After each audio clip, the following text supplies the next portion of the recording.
Olá, Everino Rodrigo, tudo bem? O artigo que eu escolhi falar para a disciplina Ecologia e Conservação de Comunidades é intitulado Padrões de Diversidade ao longo da Associação Ecológica em Florestas Tropicais Secas, uma abordagem multitaxonômica. É da revista Oikos, e de início eles falam que a regeneração natural ela envolve a reorganização de múltiplos táxons, desde micro-organismos até mamíferos, através da sucessão ecológica.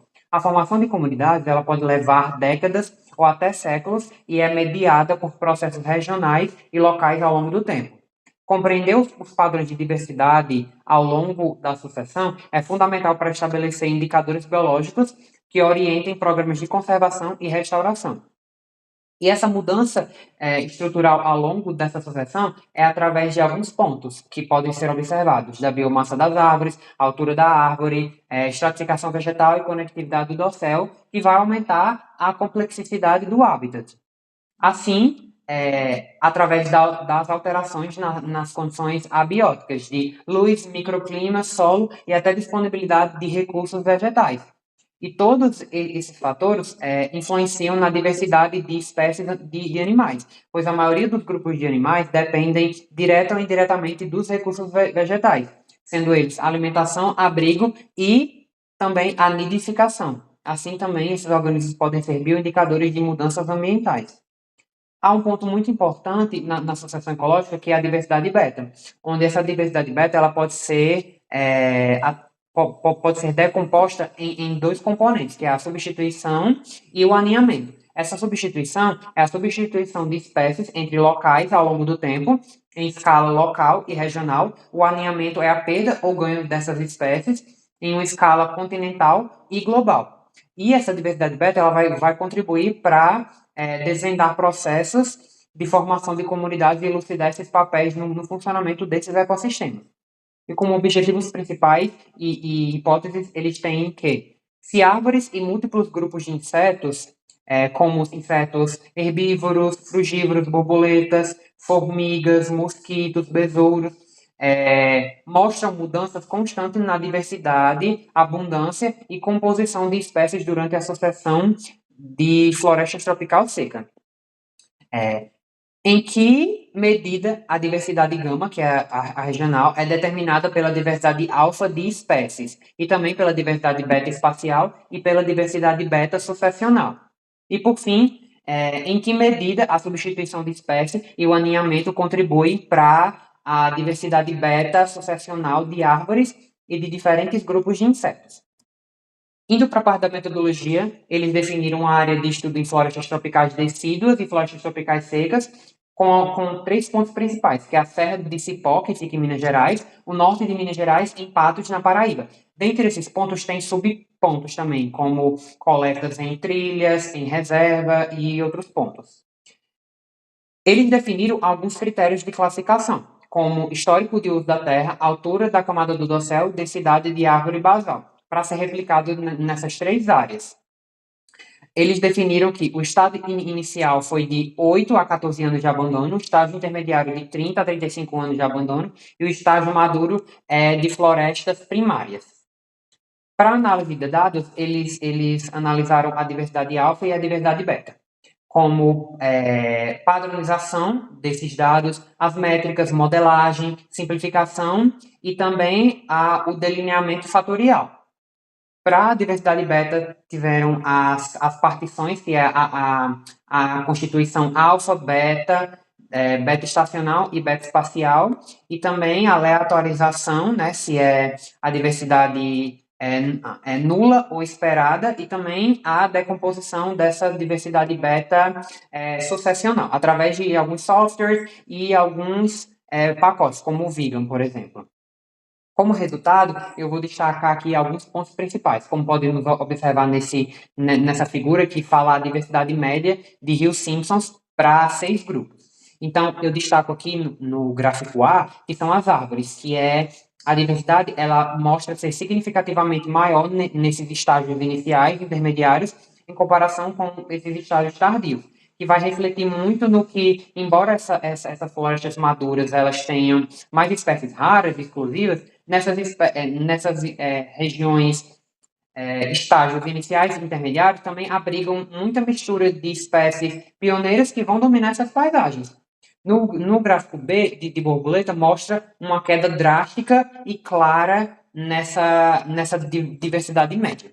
No C são as formigas, onde segue a mesma tendência das árvores, com alta densidade, mantendo nos estágios iniciais e intermediários. O D, que é o dos herbívoros, é significativamente superior no estágio inicial. No E, que é os mosquitos, que é o único grupo que não apresenta diferença, então é linear. Os besouros, que a diversidade ela cai gradualmente ao longo do tempo também. Esse resultado ele mostra a síntese de diferença sucessional nesses parâmetros das três áreas, que é a abundância e diversidade, que é o passionamento e o aninhamento.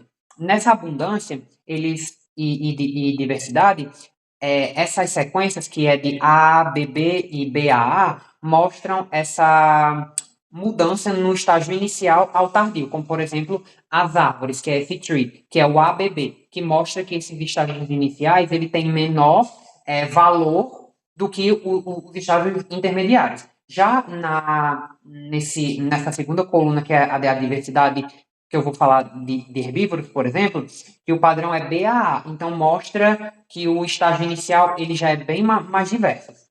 Já esse particionamento, ele mostra que o componente da diversidade ele contribui para a composição regional. Então, nota-se que as comunidades, esse que é em negrito, All Group, por exemplo, e a maioria dos outros grupos, mostra o beta sucessional dominando. Já essa coluna, que é a do aninhamento, mostra que na Serra de Cipó e no norte de Minas Gerais, indicam que quase todas há uma variação entre esses estádios que é gerada pela substituição de espécies, que é o turnover. Esse resultado mostra a abundância média desses grupos, onde vou focar nas árvores, que é o A, que mostra o aumento progressivo e significativo na abundância das árvores. Já o E é os mosquitos, que mostram inverso das árvores, onde a abundância ela é significativamente maior inicial de forma acentuada. Já o gráfico, que é o restante B, C, D e F, eles não mostram tantas diferenças nesses dados estatísticos. Esse resultado mostra o particionamento da diversidade das espécies para esses grupos, onde o padrão comum é todas, que é esse vermelho, você pode observar que é significativamente menor do que o modelo esperado, né? Do que o modelo plotado lá. Em seguida, também podemos observar o domínio da diversidade beta, que é a beta sucessional, que é esse verde, onde é significativamente maior do que o esperado. Então, isso prova que, matematicamente falando, a sucessão ecológica ela atua como realmente um filtro decisivo. E, por fim, esse gráfico ele mostra a contribuição relativa e substituição das espécies, onde mostra que as barras elas são quase completamente tomadas pela cor vermelha e significa que a regeneração é marcada por troca de identidade. Já no patos, que é o gráfico C, mostra que as espécies elas não são trocadas, ou elas podem desaparecer ou reaparecer. A discussão foca nos padrões sucessionais, onde a diversidade de Hill Simpson ela diminui inesperadamente ao longo do gradiente. É constantemente mais diverso em todas as regiões, esses estágios iniciais e tardios, e a mudança ela é relevante em todos os grupos. E também a diversidade de beta sucessional é maior do que beta estacional. E também a diversidade ela diminuiu ao longo da sucessão ecológica. Então, isso significa que a diversidade ela é constantemente menor nessas florestas primárias. E podemos dizer que a diversidade sucessional ela foi um ato maior que contribuiu para a diversidade beta sucessional tem uma contribuição maior, devido a fatores, filtros ambientais, substituição substituição e aninhamento. Então, corrobora com a segunda hipótese deles.